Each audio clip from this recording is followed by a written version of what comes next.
Have you ever wondered why Western countries offer aid to African countries?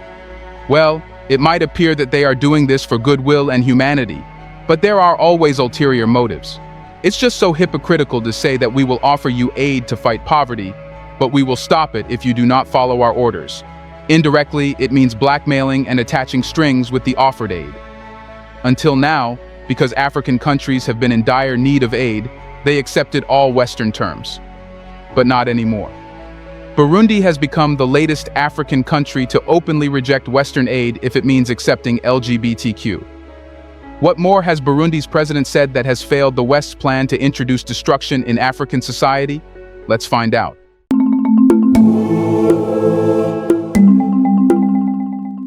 So, what has Burundi's president said recently that has surprised the West?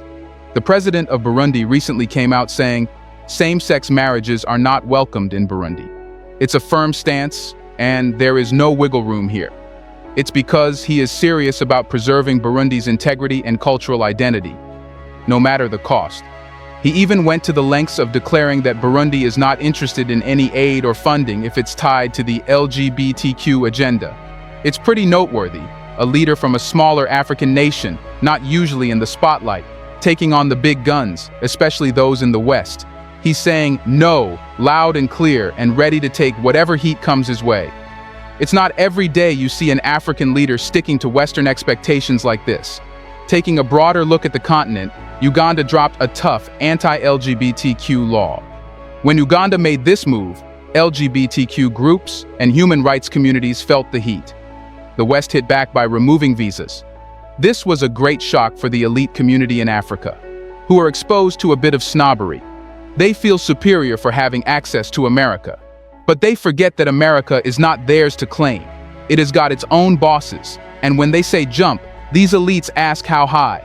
In other words, the elites in Africa are more connected with the West's ideas and values and have feelings for them.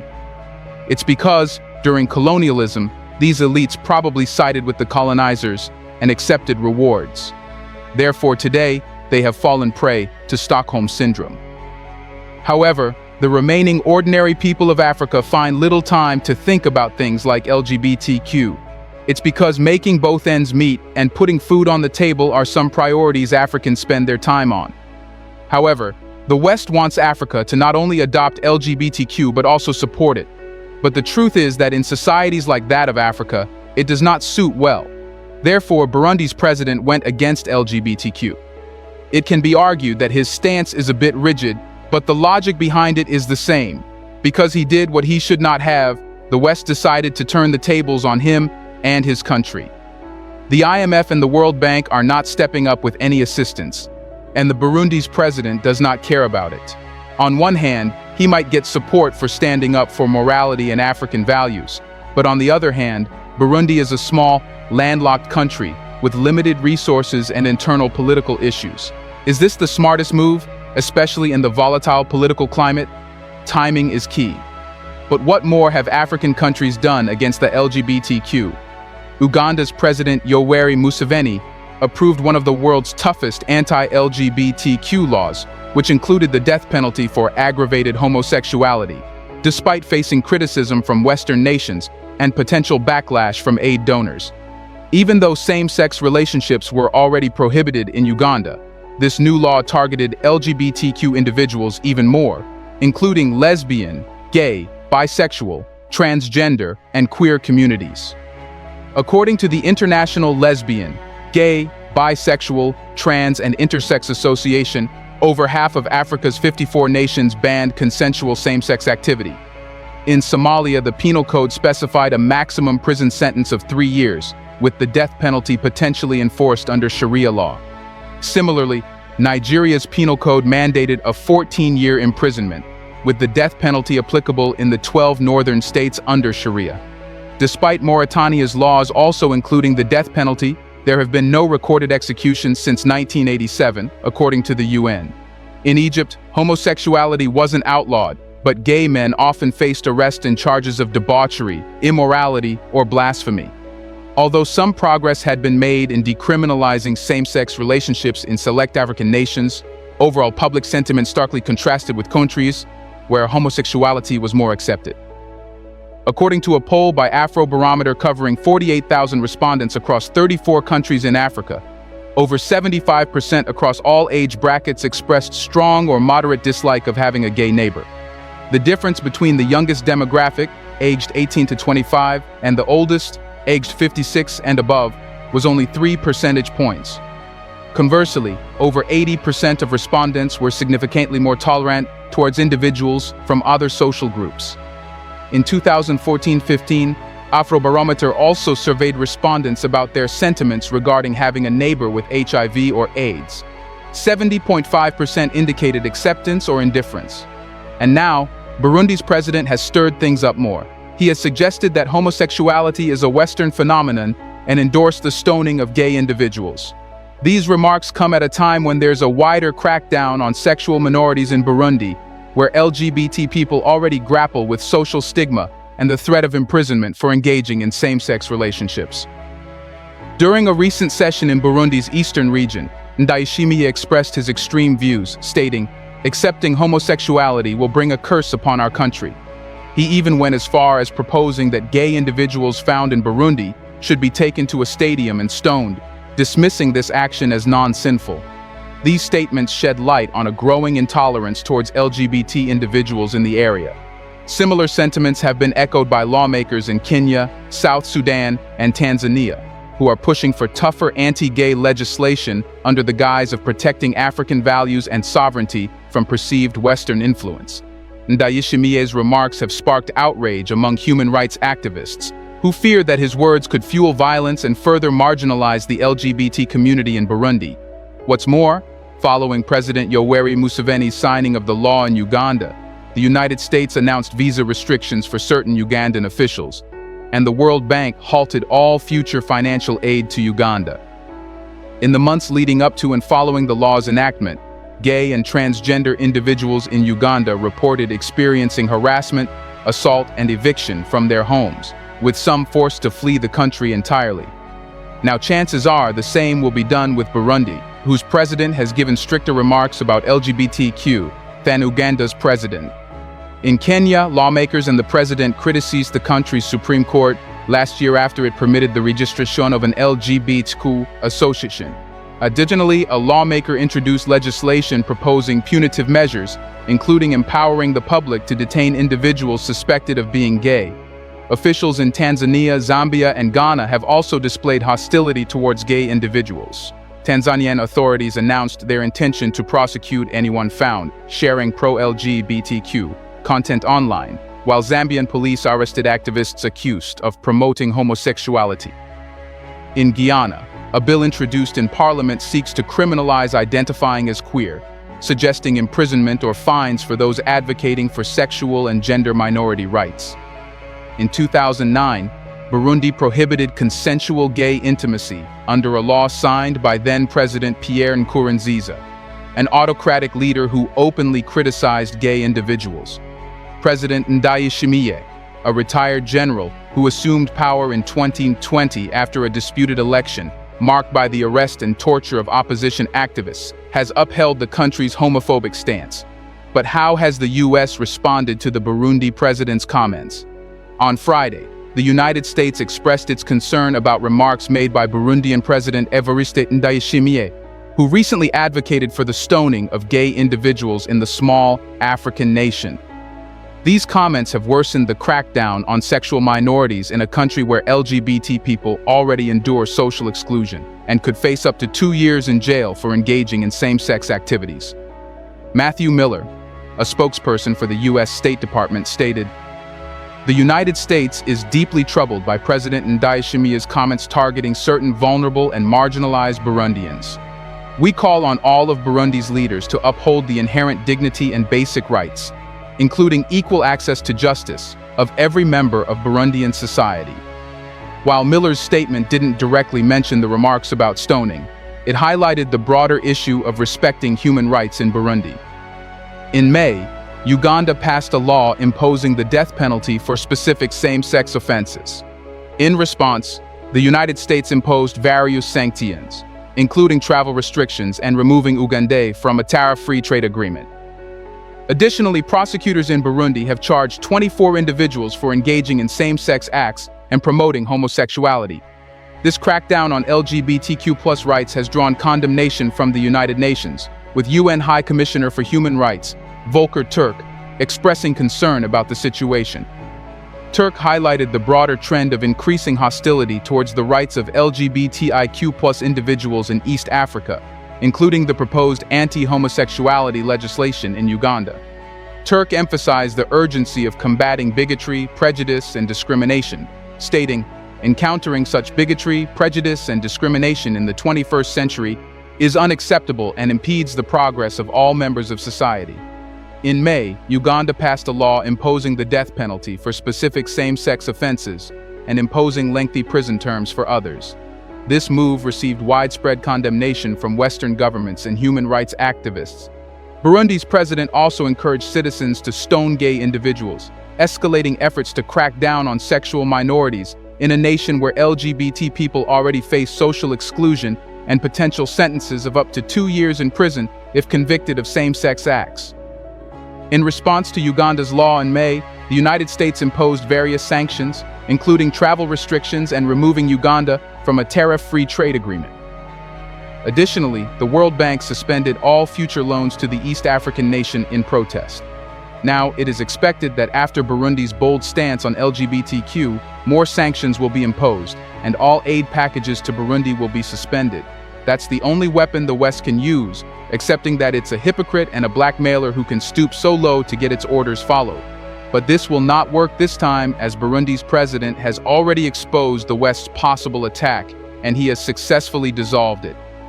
If the West suspends aid to Burundi, it will mean that the West does not care about those Burundians who are facing more troubles than the LGBTQ community. They do not have anything to eat, yet the West wants to play politics on it and get Burundi to accept the LGBTQ in return for aid for the poverty-ridden people. If the West did this, it would be badly exposed. But why are African countries like Burundi against LGBTQ? Here's a reminder to please like and share the video and subscribe to our channel to watch more videos on Black culture, history, civilization, and identity. Let's continue now. Well, Africa's continuing anti-LGBTQ sentiments can be partly attributed to the lingering impact of colonial-era legislation. A study conducted in 2014 by researchers at the University of Reading highlighted a significant pattern. Former British colonies were notably more inclined to uphold laws that criminalized homosexuality. The legal structure established by the British in their African territories mirrored penal codes initially introduced in India and Queensland, which included the Anti-Sodomy Section 377. Despite the UK's legalization of same-sex acts in Britain in 1967, many former colonies had already gained independence and did not adopt these legal reforms. According to research by Human Rights Watch, out of the 17 African countries colonized by the British that had anti-LGBTQ laws, only 3 have since repealed them. While the colonial legacy plays a role in shaping Africa's current stance on LGBTQ rights, it doesn't offer a complete explanation. Former French colonies, for example, operated under the French Penal Code of 1791, which was ahead of its time in decriminalizing consensual same-sex activity compared to other European nations. However, several former French colonies, including Algeria, Cameroon, Mauritania, and most recently Chad, have enacted anti-homosexuality laws post-independence, such as bans on same-sex acts between men and women in 2017. Gay rights advocates point to a more recent influence from foreign anti-LGBTQ religious groups. For instance, Uganda's infamous Kill the Gays bill, which initially proposed executing homosexuals, emerged after a March 2009 conference in Kampala, attended by representatives from the U.S. ex-gay movement, including prominent anti-gay evangelical Scott Lively. Ugandan LGBTQ rights activists filed a civil complaint against Lively in the United States, accusing him of contributing to the persecution of LGBTQ individuals in Uganda, thereby violating international law. While the case was dismissed by a judge citing jurisdictional limitations, it was acknowledged that Lively played a role in a vicious and frightening campaign of repression against LGBTI people in Uganda. Furthermore, some countries employ Sharia law to criminalize LGBTQ activity. What's more, Kenya and Uganda are pushing ahead with efforts to further restrict the rights of lesbian, gay, bisexual, transgender, and queer individuals, whose relationships are already illegal in these conservative East African nations. Following a nearly 7-hour session, Ugandan lawmakers passed the Anti-Homosexuality Act, instituting severe penalties for individuals involved in same-sex activity. Despite same-sex relationships already being prohibited in over 30 African countries, including Uganda, Human Rights Watch noted that this new law seems to be the first to criminalize merely identifying as LGBTQ. But is accepting LGBTQ means allowing Europe's cultural colonialism again? This is a dilemma. Anti-LGBTQ laws point toward colonial legacy, but accepting LGBTQ means accepting Europe's new culture. Therefore, a part of the reason why African countries are skeptical about accepting LGBTQ is the colonial cultural legacy. The colonial expansion of European states in Africa often coincided with missionary efforts aimed at spreading Christianity and European civilization. This frequently took the form of what was perceived as a well-intentioned instruction of the inferior native populations, as depicted in Rudyard Kipling's The White Man's Burden. The outcomes of this expansion varied widely, ranging from outright genocide that devastated entire populations to the more subtle erosion of African cultures.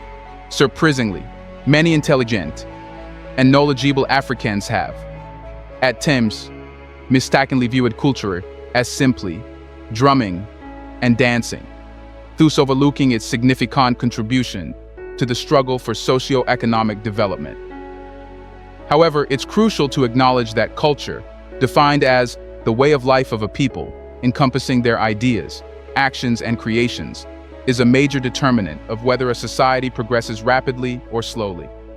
Anthropological studies consistently show that a society's traditional values are closely linked to its willingness to adopt or reject the demands of modern industrial or commercial activities. As no society exists in isolation in the modern world, it is the established cultural patterns that largely determine whether a society embraces or resists innovation and change, as well as the speed at which this occurs. But does not, it seem that the West wants Africa to adopt its culture and values, but it never wants to respect African culture? To understand that, we have to know the history. Europe extended its cultural influence in Africa through a phenomenon termed cultural colonialism. This approach involved employing various methods and tactics to shape and sometimes enforce European cultural values, norms, and practices onto African societies. Cultural colonialism served as a tool for European powers to assert dominance and control over African populations during the colonial period, spanning from the late 1800s to the mid-1900s. One method Europe used to disseminate its African culture was through missionary endeavors. European missionaries played a significant role in spreading Christianity across the continent. Alongside their religious teachings, missionaries often advocated for European cultural customs and traditions, portraying them as superior to African practices and beliefs. This tactic aimed to undermine indigenous African religions and cultural norms, leading to the erosion of traditional values and the adoption of European norms. Furthermore, European colonial administrations established educational systems in Africa with the goal of instilling European values and ideologies. Schools served as platforms for cultural indoctrination, with curricula emphasizing European history, language, and cultural norms. African languages and cultural heritage were frequently sidelined or suppressed within these educational structures, further solidifying the dominance of European culture. Additionally, European colonial governments implemented policies aimed at reinforcing European cultural hegemony. This included imposing European legal systems, governance structures, and social hierarchies, often conflicting with traditional African customs and values. European languages such as English, French, Portuguese, and Spanish were given precedence for administration and education, exacerbating the marginalization of indigenous African languages and cultures. All this made Africans believe that Europe and Europeans were superior and they should copy them if they were to grow and develop. As of now, African countries know how they were tactically played to accept European culture and values in the past. They don't want to repeat that again. During the colonial era, many African nations grappled with the imposition of European values, norms, and societal structures. European colonial powers aimed to reshape various aspects of African societies, including cultural and social norms, as part of their dominance. This cultural imposition resulted in the marginalization and sometimes suppression of indigenous African customs and practices. In the post-colonial period, some African nations view the promotion of LGBTQ rights as another form of Western cultural influence, much like historical colonialism. Hence, accepting LGBTQ rights could be interpreted as surrendering to European values and norms, perpetuating a pattern of cultural imposition experienced during colonial rule. This perspective often includes cultural, religious, and traditional values, where certain LGBTQ-related practices or behaviors may be deemed inconsistent with local customs. The resistance can be framed as a reaffirmation of national identity and a desire to preserve cultural autonomy against perceived external pressures. What's more, there is an irony between what the West expects from Africa and what it does for itself. The irony stems from the double standard displayed by certain Western nations regarding cultural values and practices, while these nations push for African countries to embrace values like LGBTQ rights as universal human rights and essential elements of modern society. They often dismiss or condemn African cultural practices such as polygamy as outdated or incompatible with Western norms. This inconsistency reveals a type of cultural imperialism, where Western values are imposed or touted as superior, while non-Western cultural practices are marginalized or criticized. The West expects African nations to adhere to its standards of morality and progressiveness, but fails to show the same respect and appreciation for African cultural diversity. The hypocrisy arises from the contradiction between the West's promotion of cultural diversity and tolerance, and its intolerance towards cultural practices that differ from its own. This selective acceptance of cultural values undermines principles of equality and mutual respect, perpetuating a hierarchical perspective where Western values are seen as superior. Moreover, the irony is compounded by the historical context of colonialism, during which Western powers forced their values and institutions onto African societies, often at the expense of indigenous cultures. The insistence on advancing Western values like LGBTQ rights while disregarding African cultural practices like polygamy reflects the legacy of colonialism and reinforces power imbalances between the West and Africa. But now, countries like Burundi have decided to rise up and resist to preserve their culture and values. Do you think more African countries should openly reject Western aid and make the West ashamed due to the attached strings? Do you believe that LGBTQ should be allowed and there must be laws protecting it in Africa? In the comment section right below, let us know your thoughts on LGBTQ and whether it's a West-created culture being imposed in Africa. Do you want to watch more videos like this one?